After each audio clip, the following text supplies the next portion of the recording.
the transition into another culture that was outside of Caribbean culture was very different. Yes, Caribbean, but let's put the two together, because after I got married, I moved from Trinidad and Tobago to St. Thomas. St. Thomas is a US Virgin Islands, and that also exposed me and opened me up to the United States. And that journey was quite different. You see, that journey was fraught with identity shifts. Of course, it was a transition moment of my life. So not only was I newlywed, I was in a new place. And I first had to become okay with giving up everything I worked for up to this stage, because, and I believe that was the most difficult part of this. I gave up. I gave up everything that I had gathered, except, of course, I'm able to carry my experiences and my knowledge base with me. But I had all the positions, I was a lecturer in educational psychology, master's degree level. I was teaching assessment classes. I was the director for counseling, and I was also pursuing my doctorate. And I took a break from everything in order to get into married life. And then, of course, the decision to move to a new country where no one knew me.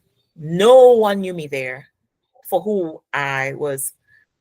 And then again, I had to learn that being a woman, God has blessed us.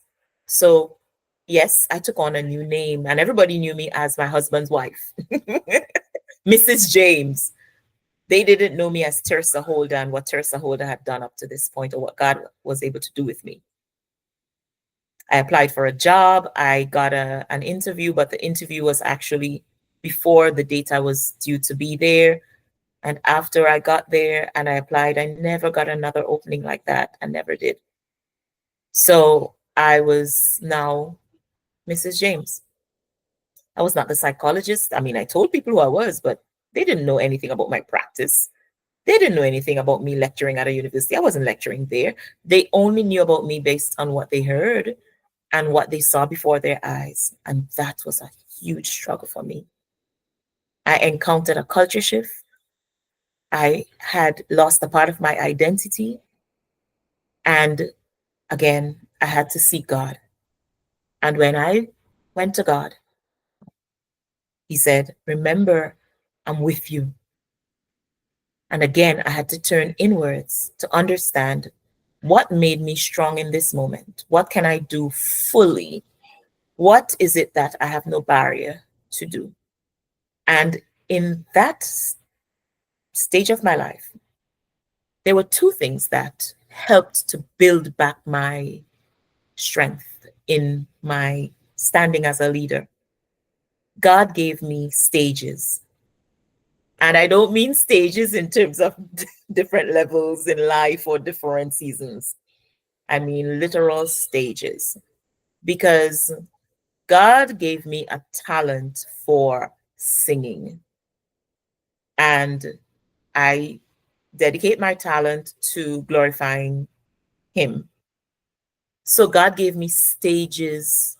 And when you're on a stage, if you didn't know, if you're a music minister, you are a leader, because you've been given a position where everyone sits still, waiting to hear from you. And that is where I started to regain my positioning on the stages God gave me. And He said in His word that your talent will make room for you. So I became the music evangelist, Mrs. James, until God allowed me encounters more and more personal, one-on-one, where I was able to share more about my journey and my experiences, and folks started to get to understand my different talents and skills. What I'm saying here, as I just, stop right there with this part of my story, that every part of your journey, you can win.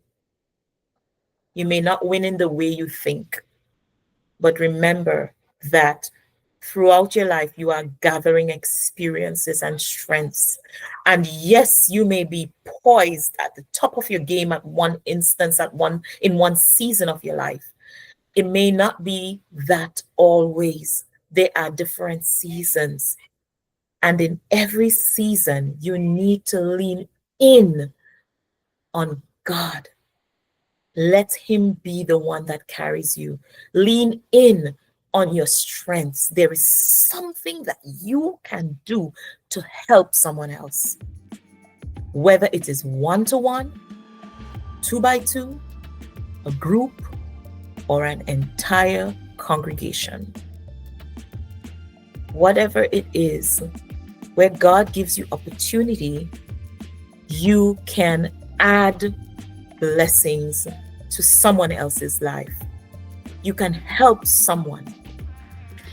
And that is where, when you stand in God's strength and what He's given you, you're a leading lady. You are a leading lady. So look forward to the book one day.